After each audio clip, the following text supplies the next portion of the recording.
MLB Network just finished their annual series called Top 10 right now, where they rank the top 10 players at every single position in Major League Baseball. And so in this video, I'm going to take a look at their number one player at each position and say whether I agree or disagree with their rankings. Without further ado, let's get right into this one. Getting it started on the mound at starting pitcher, and they have Tarik Skubal as the best pitcher in baseball. Obviously, Skubal and Paul Skeens are the two best pitchers in the world. I don't think anyone can really say something any different. And for this spot, it was really tough, I'm sure, for the algorithm to decide. But I think the reason they went with Skubal is because while Skeens is unbelievable and has had a sub-2 ERA in his first 2 years, which is just unheard of in these days, Skubal is more proven. He is a veteran. He'll be a free agent at the end of the 2026 season. Meanwhile, Skeens has only had those 2 seasons. Skubal has won back-to-back Cy Youngs, while Skeens only has one Cy Young, although he did win Rookie of the Year in 2024. But I think this is a perfectly fair ranking. Skubal is the best pitcher in baseball, in my opinion, and he is going to get absolutely paid this offseason, whether it is by a big market team like the Dodgers or the Mets or the Yankees, or he goes back to Detroit, which I don't think is going to happen. Now, moving behind the plate, we have Cal Raleigh as the best catcher in baseball, and this is easily the right choice. Raleigh obviously hit 60 home runs last year, first time a catcher has ever hit 60 in a season, and he's a platinum glover behind the plate. He did not allow a passed ball until the playoffs, and I believe it was like the ALCS or something. So that's really, really crazy to be that good of a defensive catcher and that good of an offensive catcher at the same time.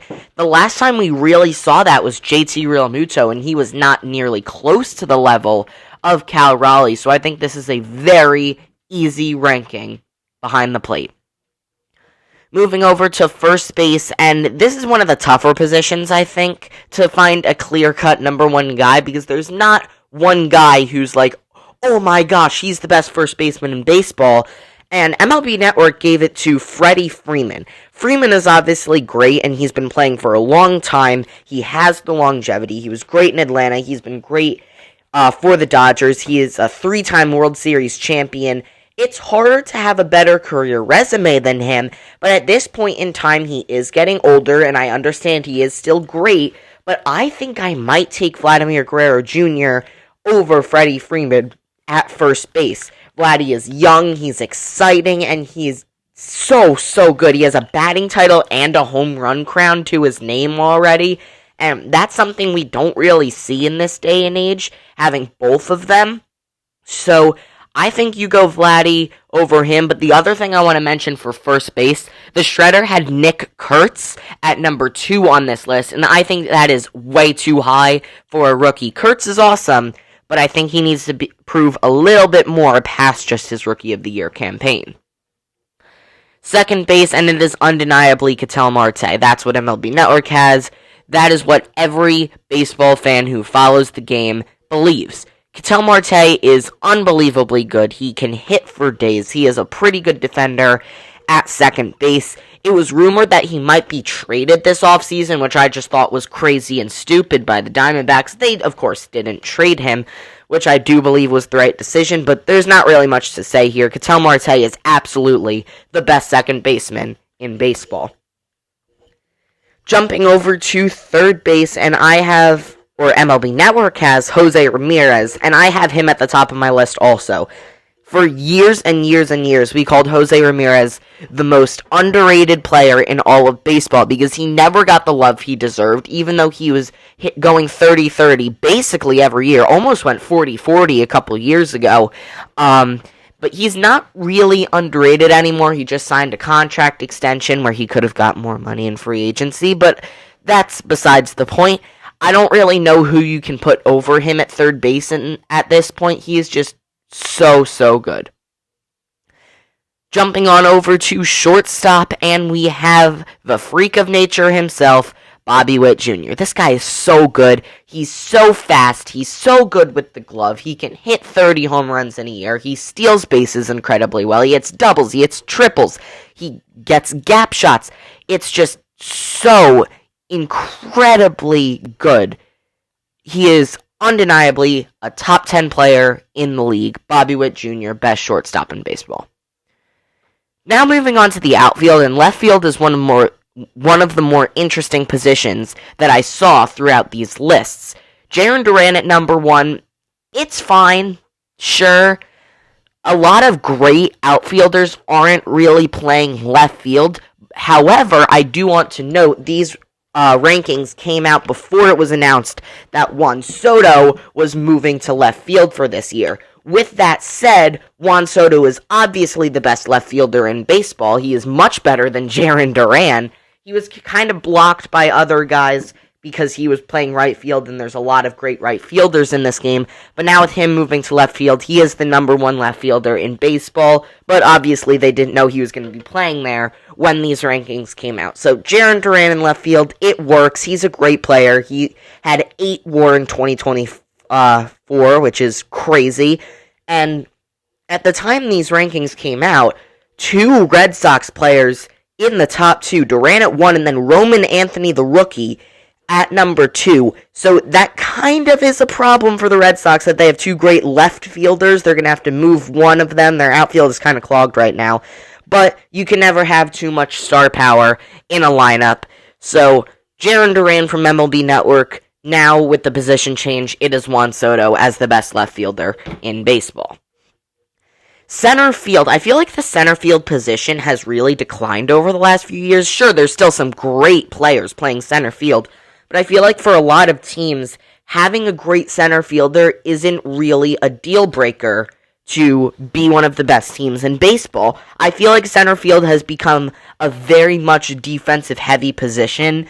There are guys who can not really hit great or can't really hit at all, but they're still playing center field every day for contending teams just because they're so good in the outfield. And I do think it helps teams get away with having some different guys throughout their lineup. If you have a great defensive center fielder and then a superstar left or right fielder who can mash but isn't the best defender, well, that great defensive center fielder can cover a lot of ground. I think that's why the Mets were okay last year going into the season with Tyrone Taylor as the starting center fielder, because Juan Soto in right wasn't the greatest defender, and Taylor is a great outfield defender, and so him hitting around 200, Soto can carry that weight in the lineup, and they don't really sacrifice defense at all.